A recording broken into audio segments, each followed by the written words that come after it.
Ya, ada saja pemirsa, ini ulah dari oknum nakal demi meraup keuntungan, status pasien positif COVID-19 pun dibuat supaya anggarannya turun. Siapa yang bermain? Itu akan saya jawab pemirsa. Sudah hadir lewat sambungan Zoom pemirsa dengan Bang Nasir Jamil yang merupakan dari Banggar DPR. Bahkan juga sudah ada Dr. Kunchoro Adi Puryanto, Ketua Perhimpunan Rumah Sakit Indonesia. Saya mau ke Bang Nasir Jamil lewat sambungan telepon. Bang Nasir, ketika Banggar kemudian sudah tahu bahwa ternyata ada celah-celah dari oknum nakal yang meng-markup dana supaya turun dana COVID-19, tapi status pasien diubah. Pertanyaannya, berapa banyak yang bermain seperti itu dan berapa besarannya?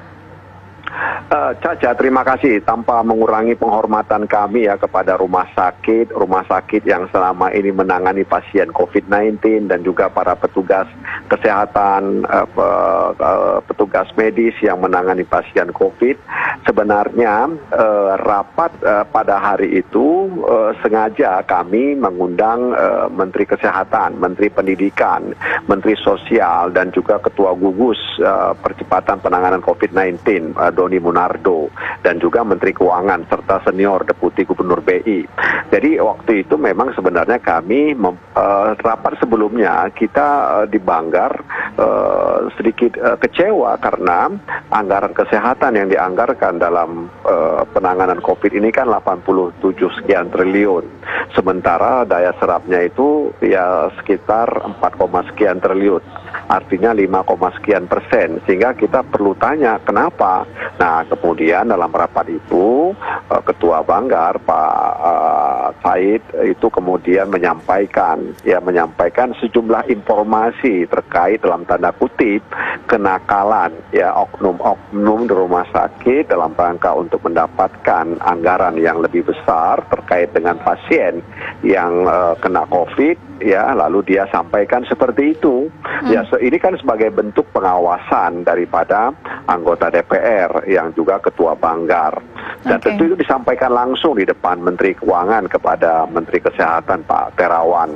Artinya kami meminta kalau benar sinyalemen itu ya ada di Jambi, di Pasuruan, di Ciamis, dan juga beredar juga di Pira di mana ada masyarakat yang menolak ketika misalnya keluarganya dinyatakan COVID-19. Nah, karena ini kan perlu penanganan. Kenapa terjadi seperti ini begitu? Ya, pemerintah kan harus bisa mengawasi benar nggak? Siapa yang bisa kita percaya? Apakah keluarga atau pihak rumah sakit kan begitu? Baik, saya langsung tanya kepada Dr. Kunchoro. Dr. Kunchoro, ini sebenarnya benar tidak bahwa ada oknum rumah sakit yang bermain mata untuk status pasien COVID-19? Bagaimana Dr. Kunchoro? Ya, saya tentu belum bisa mengatakan ada atau tidak. Karena kalau ada informasi seperti ini, biasanya kita harus melakukan investigasi. Kalau bagi kami, Persi, kalau rumah sakit itu memang seperti itu, sudah ada pelanggaran itu. Fraud, kecurangan, tindak saja. Tetapi tentu melalui klarifikasi, investigasi yang benar gitu bersama-sama gitu. Ya. Agar supaya itu tidak terjadi lagi gitu. Itu Mbak Caca. Oke, sebenarnya Dok, bagaimana kemudian mengawal dari rumah sakit? Beberapa keluhan yang juga disampaikan bahwa sistem dari database dari rumah sakit ini juga menyulitkan sehingga kemudian ada selisih data. Apa jangan-jangan ternyata ini permasalahan data yang kemudian memang ternyata tidak sinkron sehingga kemudian arah kecurigaan ada markup dana COVID-19 atau memang benar ada yang bermain, Dok? Saya sih di era sekarang, di era saat ini itu sudah banyak perubahannya ya. Di awal-awal tuh kayak kaget semuanya. Jadi itu memang ketika awal COVID ini berpotensi ada selisih dan sebagainya, tapi semakin sedikit. Lebih-lebih sistem informasi ini sekarang udah jadi satu nih, ya. Satgas sudah jadi satu, semua jadi satu, lembaga jadi satu. Jadi informasi yang berjenjang tentu di daerah kabupaten kota itu kalau nggak, ini kan dianukan oleh Dinas Kesehatan Kabupaten Kota terus berjenjang ke atas, itu sudah mulai teratur. Saya menyadari nggak sempurna ya, ada nggak sempurna, pasti ada selisih-selisih ketidaksempurnaan. Nah oleh karena itu kita mengajak semuanya, ini perang nih, musuhnya nggak kelihatan, ya semua saja masyarakat itu kita keroyok bareng gitu Mbak. Baik, terakhir kemudian Bang Nasir Jamil singkat saja, kemudian kalau kasus ini diungkap juga harus tahu apa jangan-jangan ternyata karena kurangnya anggaran dari rumah sakit sampai mereka harus berbisnis atau mungkin jadi ada pihak besar yang kemudian bermain dari memainkan data sehingga bisnis COVID ini terjadi, Bang Nasir Jamil.